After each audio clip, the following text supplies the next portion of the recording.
الحمد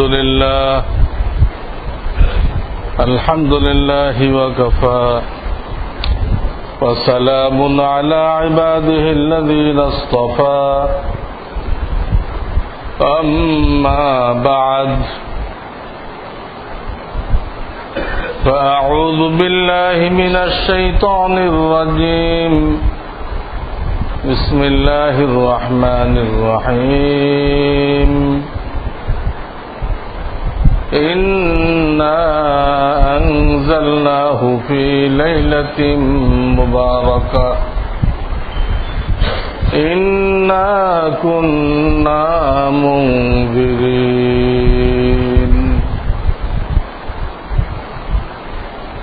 وقال رسول الله صلى الله عليه وسلم إذا كانت ليلة النصف من شعبان فقوموا ليلها وصوموا يومها فإن الله تعالى ينزل فيها لغروب الشمس إلى السماء الدنيا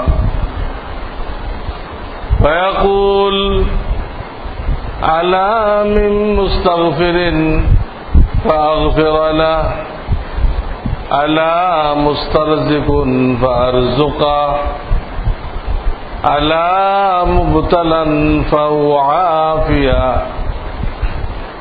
على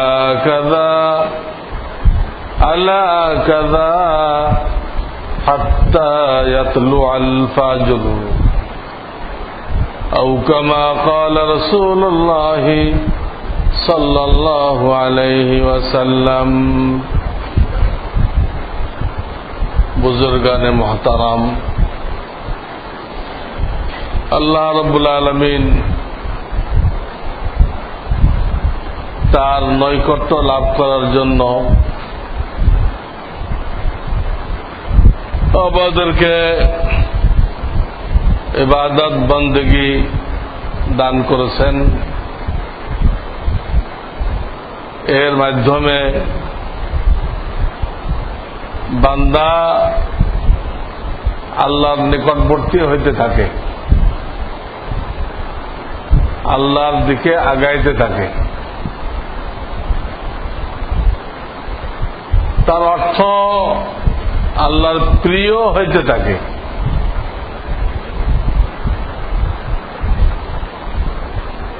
তো এই ব্যাপারে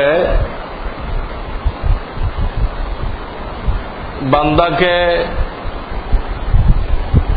আরো বেশি আগায় নেওয়ার জন্য আল্লাহ রাব্বুল আলামিন কিছু বিশেষ ব্যবস্থা রাখছেন। বৎসরের বিভিন্ন সময় কিছু বাড়তি ব্যবস্থা রাখছেন, যেগুলোকে কাজে লাগাইতে পারলে অল্প সময়ের মধ্যে বান্দা অনেক আগায় যায়, আল্লাহর নৈকট্য লাভ করে, আল্লাহর ওলি হয়ে যায়। তো এরকম বেশ কয়েকটা সুযোগ আল্লাহ রাব্বুল আলামিন পুরা বৎসরের মধ্যে রাখছেন। যেমন জিলহজের প্রথম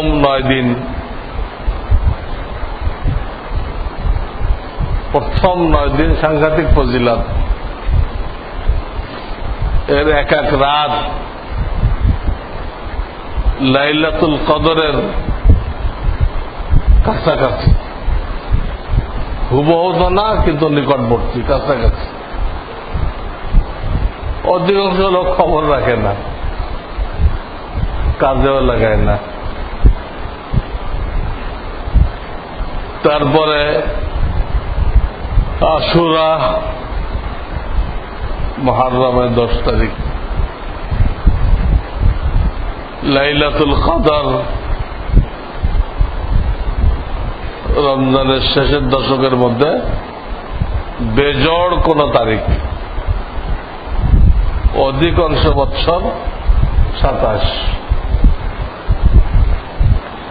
ঠিক এই সিরিয়ালেরই একটা জিনিস যেটাকে হাদিসের মধ্যে বলা হয়েছে লাইলাতুন নিসফি মিন শাবান। শাবান মাসের অর্ধেকের যে রাত, 15 তারিখের যে রাত,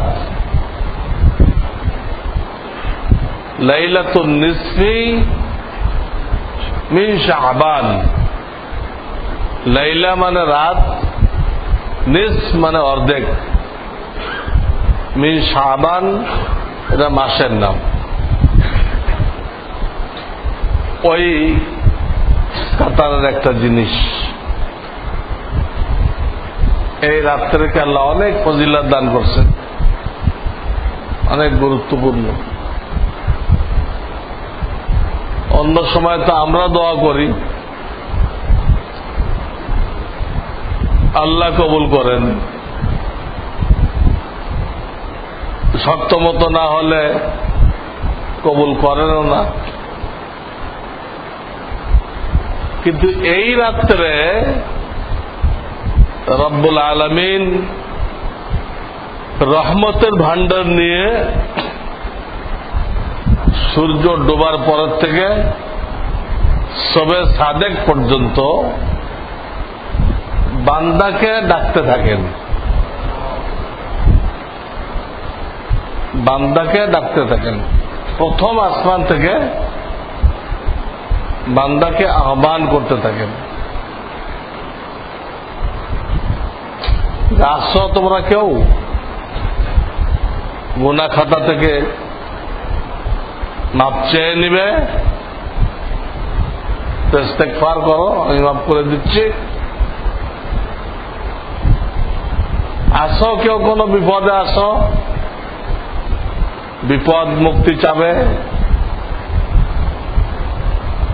এক একটা ধরে ধরে আল্লাহ রাব্বুল আলামিন বান্দাকে ডাকতে থাকেন। অন্য সময় আপনি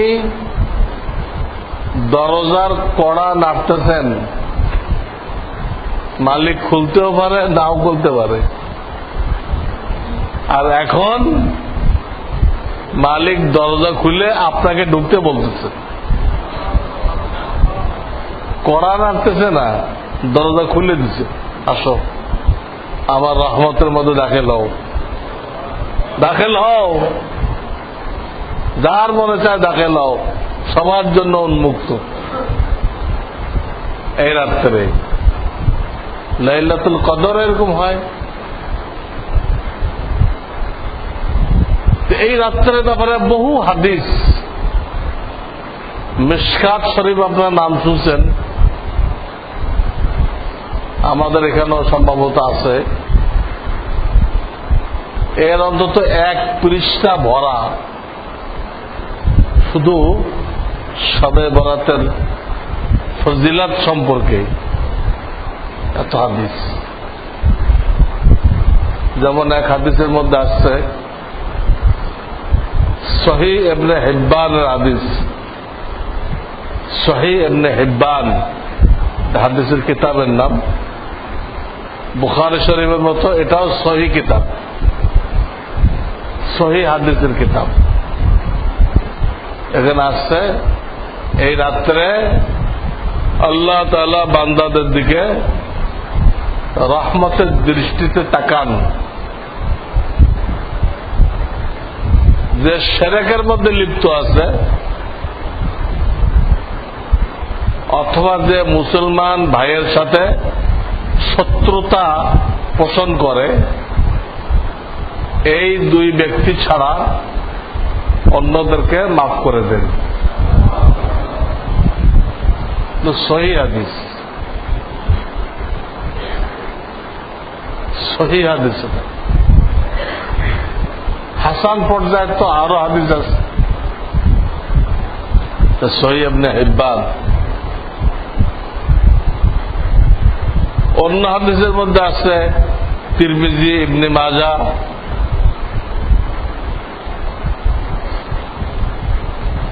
নবী করিম সাল্লাল্লাহু আলাইহি সাল্লাম মা আয়েশা সিদ্দিকাকে বললেন, এই রাত্রের ফজিলত জানো? উনি বললেন যে আল্লাহ এবং আল্লাহ রসুল বেশি জানে, তার মানে আমি জানি না। নবীজি সাল্লাল্লাহু আলাইহি সাল্লাম একটা গোত্রের নাম নিলেন। আরব দেশে সব গোত্রই বকরি পালত, সব গোত্র, সব কবিলা বকরি পালত, কিন্তু সবচেয়ে বেশি বকরি ছিল যে গোত্রের, ওই গোত্রের নাম হল বনু কালব। বনু কালব, এদের বকরি একদম বহুত, হিসাব করে বলা মুশকিল। তো নবীজি বললেন, দেখো এই গোত্রের যত বকরি আছে, এই বকরির গায়ে যত পশম আছে, এত সংখ্যক মানুষকে আল্লাহ রাব্বুল আলামিন এই রাত্রে ক্ষমা করে দেন।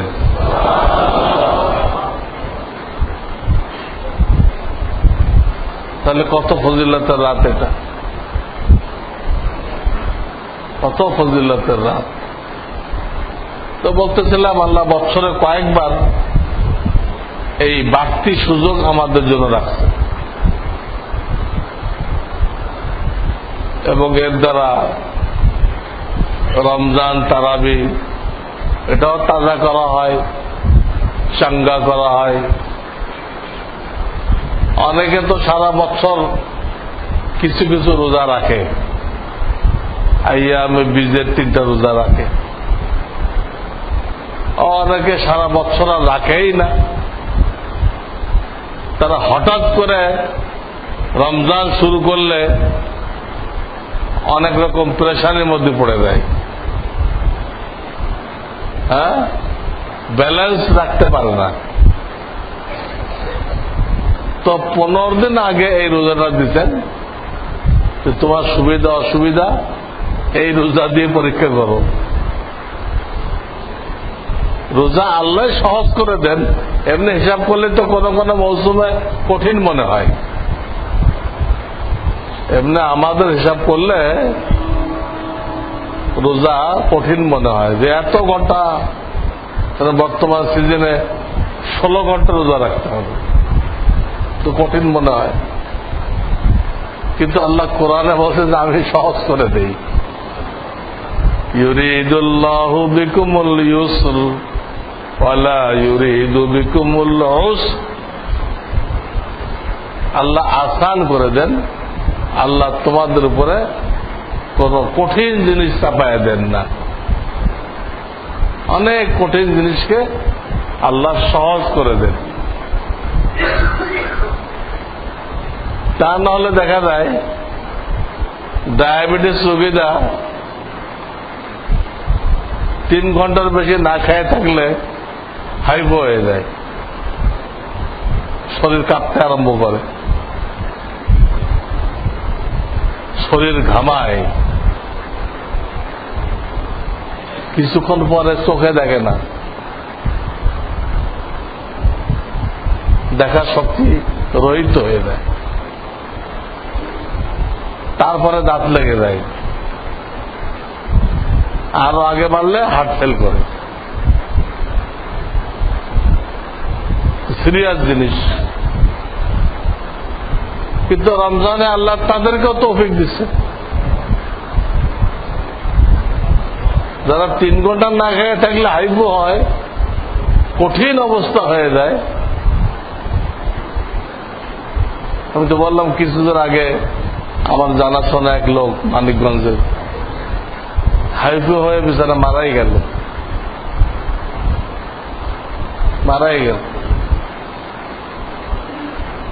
সেই লোকগুলো 16 ঘন্টা না খেয়ে থাকবে, কিন্তু হাইপো হইতেছে না। তো বোঝা গেল যে আল্লাহ যে কোরআনে ওয়াদা করছেন আমি সহজ করে দেই, আসলে সহজ করে দেন, তাহলে এই পার্থক্য কেন? অন্য সময় পারে না, এখন পারতেছে কেন? আমি বলি যে নাস্তিকরা আল্লাহকে অবিশ্বাস করে, এখনো বৃষ্টির নামাজ পড়ে দেখুক বৃষ্টি হয় কিনা। কোথাও বৃষ্টি নেই, জমিন চৌচির হয়ে গেছে, ফেটে গেছে।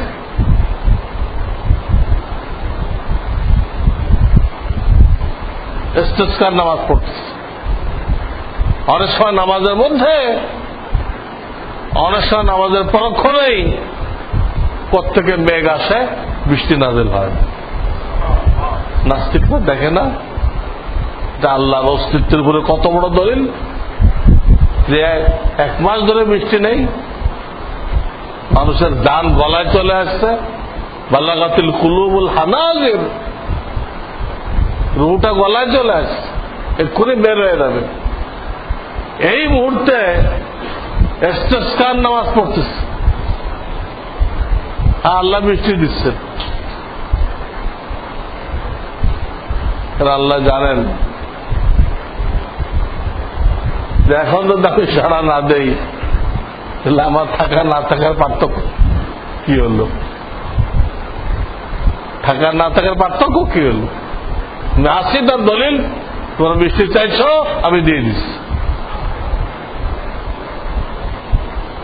এক মূর্তি পূজকের কিস্সা লিখছেন মুসলিমের রুমি, কইতেছে সনাম সনাম, সনাম মানে বুধ, ভুলে মুখ দিয়ে বেড়ে গেছে সামাদ।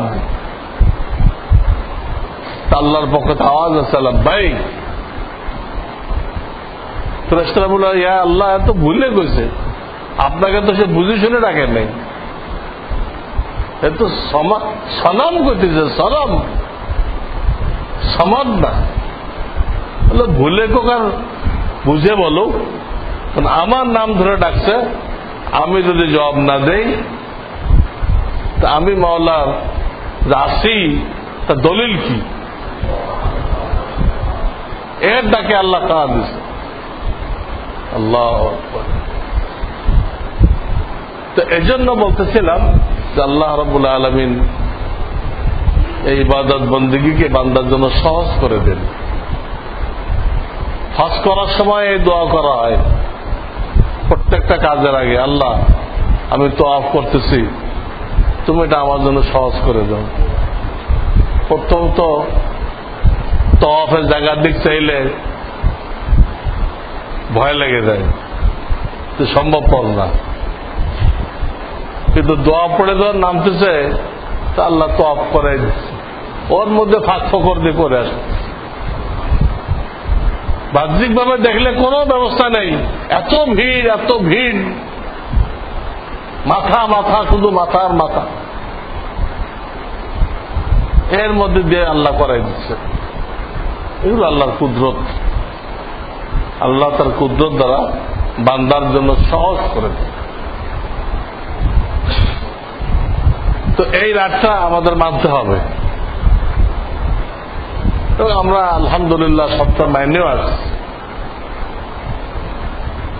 শুধুমাত্র আমাদের লামাজাবি বন্ধুরা তারা এটা মানে না, তারা বলে যে লাইলাতুন নিসফু মিন শাবান, যেটাকে সংক্ষেপে লাইলাতুল বারাত বা শবে বারাত বলা হয়। আরবিতে লাইলাতুল বারাত, বারাতুন মানে মুক্তি। এই রাত্রে আল্লাহ তাআলা সাধারণভাবে মুক্তি দেন, এই জন্য লাইলাতুল বারাত। আর রাতকে ফার্সিতে বলে সব, ওই সময় কেউ কেউ বলে শবে বরাত, অর্থ তো এক। লাইলাতুল বারাত, বরাত না কিন্তু বারাত, আর শবে বারাত একই জিনিস। এটা বহু হাদিস দ্বারা প্রমাণিত, তা মানতে হবে। এই রাতের করণীয় বর্জনীয় নবীজি বলে দিয়ে গেছেন যে এই রাত্রে ইবাদতে যতক্ষণ তোমার তৌফিকে কোলায়, সাধ্যে কোলায় ইবাদত করো, এবং দিনের বেলা রোজা রাখো, সব বলে দিয়ে গেছে। কিন্তু আমাদের এই লামাজাবি বন্ধুরা মানে না। তারা বলে শবে বরাতের কোন অস্তিত্ব নেই শরিয়াতের মধ্যে, তারা এটাই প্রচার করতে আছে। অথচ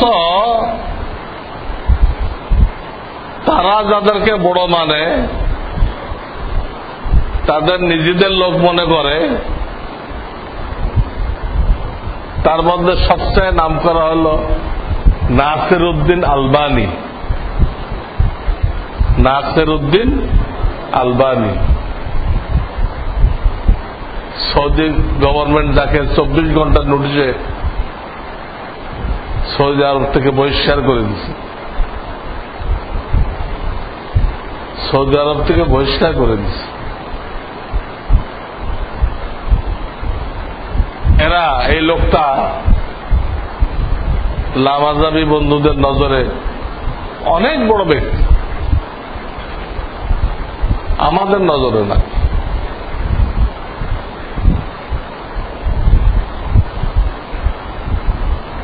আমাদের নজরে সে বড় কোনো ব্যক্তি না, সে হাদিস শাস্ত্রের লোকই না। নিজেই কতগুলো পণ্ডিতগিরি করছে, তার ম্যাক্সিমাম ভুল। এরা খুব মানে। আর জাকির নায়েক তো প্রশংসা করতে করতে অবস্থা কাহিল হয়ে গেছে। সে একখানে লিখছে, যিনি অনেক বড় ব্যক্তি, নাসিরউদ্দিন আলবানী অনেক বড় ব্যক্তি, আমি যে কোনো আলেমের বিপরীত তার কথাকে প্রাধান্য দেই। সে হল লামাজাবি, জাকির নায়েক হল লামাজাবি, এই জন্য তার কথাকে প্রাধান্য দেয়। এবং তার বড়ত্ব বোঝাইতে দেয়। জাকির নায়েক লিখছে, আপনারা ধরুন যে আলবানী সাহেব যদি সমুদ্র হয়, তা আমি একটা ফোঁটা। আলবানীকে এত বড় করে দেখাইছে, আলবানীকে মাননেওয়ালা। মাযহাবওয়ালাদের নজরে তার 4 পয়সাও দাম নেই। বোঝেন তো, যদি সত্যিকার সে আলেম হয়তো, যোগ্যতা সম্পন্ন হয়তো, তো সৌদি গভর্নমেন্টের কি প্রয়োজন পড়ছে একটা লোককে দেশের থেকে বহিষ্কার করার? তারা একটা টাইম দেয়, 24 ঘন্টার মধ্যে তাকে চলে যেতে হবে, আর না জেল হয়ে যাবে। 24 ঘন্টার নোটিশে সৌদি থেকে বের করে দিচ্ছে। পরে সে জর্ডানে রাজনৈতিক আশ্রয় নিয়েছিল, এখন তো মারা গেছে। একে লামাজাবি বন্ধুরা খুব বড় আলেম মনে করে, অথচ একে বড় আলেম মনে করে, ইবনে তাইমিয়াকে বড় আলেম মনে করে। এরা কিন্তু সকলেই লিখছে লাইলাতুল বারাত হাদিস দ্বারা প্রমাণিত। আলবানী সাহেব তো লিখছে যে কমপক্ষে 8টা হাদিস এরকম আছে লাইলাতুল বারাত সম্পর্কে, যেটা অস্বীকার করা সম্ভবপর না। যেন একটা থাকলে যথেষ্ট, একটা জিনিস সাবেত করার জন্য, ফজিলাতের জিনিস একটা হাদিসই যথেষ্ট। সেখানে লামাজাবিদের মান্যবর নাসিরউদ্দিন আলবানী সাহেব বলতে 8টা হাদিস এরকম আছে। আমার যে পর্চা আছে এই লাইলাতুল বারাতের উপরে, ওখানে তার কিতাবের নাম, পৃষ্ঠা নাম্বারও দেওয়া আছে। আলবানী সাহেব তার কোন কিতাবে বলছে। এটা আমাদের লোকদের জন্য দলিল হিসেবে আমি লিখি নাই, আমাদের নিকটে তার কথা কোনো দলিল না। ওই পর্চার মধ্যে আমি নাসিরউদ্দিন আলবানীর কথা আসছি, এটা এই অর্থ না আমিও তাকে বিরাট কিছু মানি। এটা আনছি আমাদের যেসব বন্ধুরা বলে লাইলাতুল বারাত বলতে কিছু নেই, তাদেরকে বোঝানোর জন্য। তুমি কইতেছ নেই, আবার তুমি তাকে বড় মানতেছ, যার কথার উপরে উঠতেছ বসতেছ, তিনি কইতেছে 8টা হাদিস আছে, অস্বীকার করা সম্ভবপর না। তাহলে কোনটা ঠিক? তুমি তো না মাযহাবী, তোমার তো মাযহাব নেই। তোমার বড়রা তো বলতেছে, ইবনে তাইমিয়া কইছে আছে, নাসিরউদ্দিন আলবানী কইছে আছে, তারপরে কাজী মোবারকপুরি এর কইছে আছে।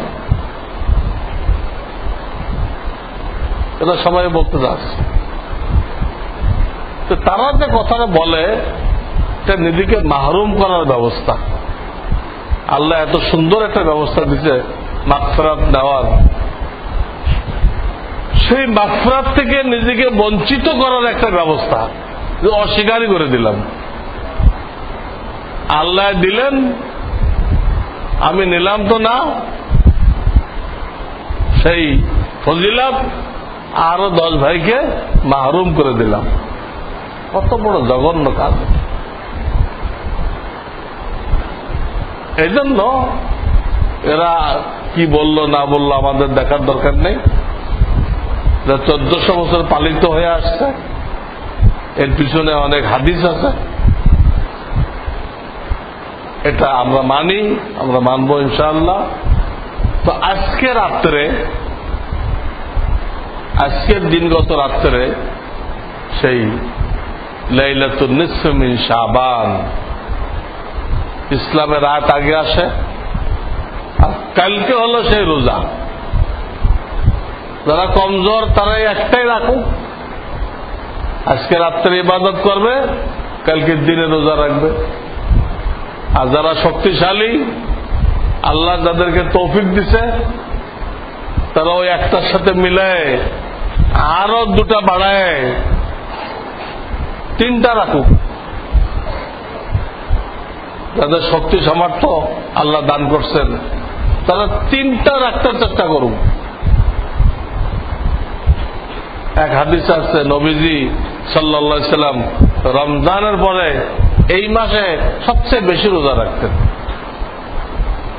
রমজানের পরে বাকি 11 মাসের মধ্যে এই মাসে সবচেয়ে বেশি রোজা রাখতেন, যে কারণে উম্মাহাতুল মুমিনিনরা তাদের এই রমজানের কাজা রোজাগুলো এই মাসে রাখার সুযোগ পাইত, সারা বছর সুযোগ পাইত না। কাজা রোজাগুলো রাখার সুযোগ পাইত না, এই ভয় রাখতো না যদি আমি রাখি আর নবীজি দিনের বেলাও তো আসতে পারেন, আসেন, তো তিনি একটা বিব্রতকর অবস্থার মধ্যে পড়বেন। তো নবীজিকে এই অবস্থায় যাতে ফেলতে না হয়, এই জন্য তারা রাখতেন না। কিন্তু তারা জানতেন এই মাসে নবীজি অনেক রোজা রাখতেন, 20-25টা রোজা রাখতেন। তো নবীজি যখন রোজা রাখবেন, তখন তো দিনে আসার আর কোন সুযোগই নেই। এই ফাঁকে সব বিবিরা যার যে কটা কাজা রোজা আছে আদায় করে দিচ্ছে। আল্লাহ আকবার! কিন্তু আমরা সেই 20-25টা না পারি, আমরা 3টা যদি পারি, এটা আমাদের জন্য অনেক, এটাও অনেক। তো রাত্রে ইবাদত, দিনে রোজা। কি ইবাদত? যে কোনো সূরা দিয়ে নফল নামাজ, যে কোনো সূরা দিয়ে নফল নামাজ, কোরআন তেলাওয়াত, জিকির আযকার, জিকির আযকার।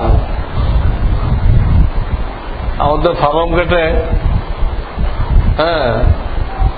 এক পীর গজাইছে, বহুত বড় জাহেল, অনেকগুলো গরু টরু বাঁধতে রাখে, আর মানুষ নামক গরু জমা হয় যেখানে ফার্ম গেটে। সে তার ছবি দিয়ে একটা প্যাম্পলেট ছাপছে, তার মধ্যে লিখছে প্যাম্পলেটের মধ্যে জিকির আজগার, মানুষের নাম যে আসগার আছে, ওই আসগার লিখছে। কি শব্দ! সে একদম জাহেল, না দুনিয়ার লাইন পড়ছে না দিনের লাইন পড়ছে। এই যত বাগি দেখেন, সব বাগিদের এই হালাত। মাদ্রাসা পড়ায় না এক লাইন, স্কুলেও পড়ে না এক লাইন। কিন্তু জিকির আজকার, আজকার রে আজগর করছে, আজগর আলী। অথচ বাস ভরে ভরে লোক আসতেছে, এই বাস পাঠায়, ফ্রি করে দেয়। গ্রামের লোকেরা ফ্রি বাস পায়, ঢাকা দেখার জন্য চলে আসে, তার দরবার তো জমজমাট হয়ে যায়। এই ভণ্ডরা কিভাবে এগুলো করত? তো জিকির আজকার, জিকিরের বহু বচন আজকার, এটা করতে হবে। আর আল্লাহর কাছে চাইতে হবে, আল্লাহর কাছে মনের যা হাজত চাইতে হবে। হাদিসে আছে তকদির কোন কিছু দ্বারা পরিবর্তন হয় না, কিন্তু আল্লাহ দোয়ার দ্বারা পরিবর্তন করেন। তকদির পর্যন্ত পরিবর্তন হয়ে যায় দোয়ার দ্বারা। তাদের চাইতে হবে যতক্ষণ পারা যায়। তবে এগুলো একা একা ইবাদত। এই ইবাদতগুলো কি নিষেধ? কি এই যে বাচ্চা কাচ্চাদেরকে পয়সা দেওয়া হয়, পটকা ফোটানো, আতশবাজি ফোটানো, দেওয়া হারাম। আরে বাচ্চারা অন্যদের ইবাদত বন্দেগী সব নষ্ট করতেছে, কত জায়গায় আগুন লাগিয়ে দিতেছে। এটা হারাম কাজ, শয়তানের ইবাদত। ঘরবাড়ি, মসজিদ, প্রতিষ্ঠান আলোকসজ্জা করা, আলোকসজ্জা, এটা অগ্নিপূজকদের কাজ। অগ্নিপূজক। মাইকে ছবি না পড়া, এর মধ্যে 10 রকম গুনাহ কবিরা আছে। মাইকে ছবি না পড়া, সবে বরাতে তো যখন হোক 10 রকম গুনাহ কবিরা আছে। আহসানুল ফতোয়ার মধ্যে লেখা আছে। তারপরে হালুয়া, রুটি, শিরনি, খিচুড়ি, এগুলো সব নিষেধ। কবর জিয়ারত, তারপরে জামাত বাঁধে তাহাজ্জুদের জামাত করা। জামাত বাঁধে কি করা? তাহাজ্জুদ পড়ে মসজিদে। কোন মসজিদে কিয়ামুল লাইল পড়ে, কিন্তু সব তো কিছুই হয় না, গুনাহ হয়। সব কিছুই হয় না। সব হইতে গেলে নবীজির তরিকা শর্ত। নফল নামাজ নবীজি জামাত করে পড়তে বলে নাই। আপনি সারা রাত মসজিদে জামাত করে নফল নামাজ পড়লেন লাইলাতুল বারাতে, আর এক লোক 2-4 রাকাত পড়ে ঘুমায় গেল। আল্লাহ রসুল বলছেন, যখন ঘুমে ধরে তখন কোন ইবাদত করবা না, ঘুমাই দেবা। আবার উঠান নিয়েতে ঘুমাই দেবা। ঘুমের মধ্যে ইবাদত করবা, উল্টাপাল্টা বলে বদদোয়া হয়ে যাবে। উল্টাপাল্টা বলে কি হয়ে যাবে? বদদোয়া হয়ে যাবে। ঘুম চোখে নিয়ে ইবাদত করা দিচ্ছেন, কিন্তু ঘুম আসলে ঘুমাই দেওয়া, এটা একটা রসুলের কথা মানা ইবাদত। এটা একটা ইবাদত। উঠতে পারলে আবার করবেন। তো একটা লোক সারা রাত মসজিদের ভিতরে চা খাইলো আর কিয়ামুল লাইল পড়লো জামাত করে, আর লোক 2-4 রাকাত পড়লো বাসার মধ্যে একা একা। একা একা সবাইকে বললো একা একা করো, বিবি বাচ্চা যারা আছে সবাইকে বললো তোমরা একা একা ইবাদত করো, যে ইবাদত করে চাই করো। তো দেখা যাবে সারা রাত নফল পড়লো, এটা দাড়িপাল্লায়, মিজান নামক দাড়িপাল্লায় কোনো ওয়েট আসে নাই, কোনো ওজন হয়নি। আর ও যে 8 রাকাত নফল নামাজ পড়ছে, ওটা বিশাল ওয়েট আসছে। কেন? একটার মধ্যে নবীজির তরিকা নেই, নফল নামাজ জামাত করছে, আর ওটার মধ্যে নবীজির তরিকা আছে। এই জন্য আমাদেরকে নবীজির তরিকা খুঁজতে হবে। মন গড়া কোনো আমল করলে চলবে না। মন গড়া আমল করলে নিজের তৃপ্তি হয়, দেখতে অনেক মনে হয়, কিন্তু ওজন দিলে কোনো ওজন আসে না। আজকে সেই রাত, আল্লাহ তাআলা আমাদেরকে এই রাত্রের কদর করার তৌফিক দান করেন এবং দিনে রোজা রাখার তৌফিক দান করেন। ওয়া আখিরু দাওয়ানা আনিল হামদুলিল্লাহি রাব্বিল আলামিন।